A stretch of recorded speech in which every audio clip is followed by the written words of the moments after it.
पर कयो कर्ज स्टेज ते वेठल वॾा ऑपरेटर सभिनी दोस्तनि खे जीएस मौजूद मसनूई ज़हानत मौज़ू पूरी दुनिया जो हिन वक़्तु तमामु वॾो मौज़ू आहे ऐं इन ते ॻाल्हाइण जे लाइ जेको त सतह जा माण्हू हुजनि ऐं ख़ासि तौर ते उहे ॿोलियूं जेके ॿोलियूं हिन वक़्तु मरी रहियूं आहिनि। दुनिया में यूनेस्को जी जेका रिपोर्ट आहे एथनोलॉग जेको आहे वर्ल्ड एटलस जेको लैंग्वेजिस जो एटलस आहे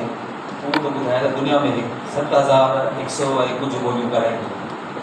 ऐं हलंदड़ सदीअ में जेका हीअ सदी आहे हिन में तक़रीबन 3,000 खन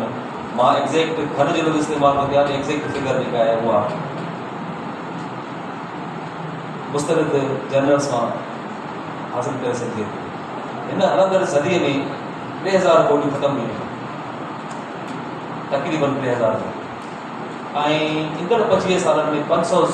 कुझु ॿोलियूं जेके आहिनि तमामु घणे ख़तरे में आहिनि ऐं यूनाइटेड नेशंस जा जेके इदारा आहिनि जेके ॿोलियुनि ते ऐं कल्चर ते हेरिटेज ते कमु कनि था उहे तमामु घणो परेशान आहिनि त इहे ॿोलियूं उहे ॿोलियूं जंहिंजा ॻाल्हाईंदड़ सिर्फ़ु ऐं सिर्फ़ु 60-100 माण्हू उहे ॿोलियूं बचाइणियूं आहिनि ऐं इहा सूरत हाल पूरी दुनिया जी सभिनी ॿोलियुनि सां आहे। पाकिस्तान में 69 ॿोलियूं ॻाल्हायूं वञनि ऐं उन्हनि में जेका सुठी ख़बर आहे असांजे लाइ उहा इहा आहे त जेकी ॿोलियूं ॻाढ़ी लकीर खां मथे आहिनि इंतिहाई सुठी रिपोर्ट आहे जेकी उन्हनि में असांजी स्थिति ऐं सिंधी जेका हिन वक़्तु जेका 250 ॿोलियूं गूगल में ट्रांसलेट थी सघनि थियूं उन्हनि में बि सिंधी शामिल आहे ऐं जेके 40 खनि ॿोलियूं आहिनि जेका इमेज रिकग्निशन जेके OCR चऊं था उन में बि हाणे असांजे दोस्तनि असांजे ॿाहिरनि जी महिनत सां उहा सिंधी ॿोली उन्हनि 40 ॿोलियुनि में शामिल आहे। तक़रीबन 40-50 खनि ॿोलियूं आहिनि जेके ChatGPT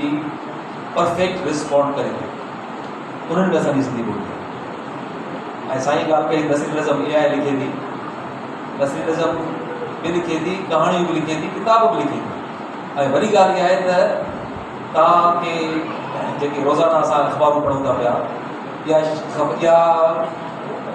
ॼाण उन जेको अख़बार में जेको वेठो आहे डेस्क ते वेठो आहे उन ते पवे थियल थी पए त हीअ मज़मून हिन माण्हू लिखियो आहे ChatGPT लिखियो आहे। हिन वक़्तु जेको ChatGPT आहे उहो असांखे तव्हां हुनखे जेको असां हुनखे प्रॉम्प्ट ॾियूं था प्रॉम्प्ट इंजीनियरिंग जेका चऊं था उहा ॾियूं था त उहो सॼो मज़मून थो लिखी ॾे ऐं हुनखे थोरी घणी धंधो लॻाइणो थो पए 10-15% बाक़ी 80% उहो लिखी थो ॾे। इहो कमु असांजे इदारनि खां वधीक माण्हुनि बि कयो आहे फर्दनि कयो आहे इंडिविजुअल जेके फ़र्ज़ आहिनि उन्हनि कयो आहे ऐं हिन वक़्तु इहे त थी विया असांजी ॿोली जा उहे पासा जेके असांखे फ़ख़्रु करणु खपे। हाणे जो हुन पासे ते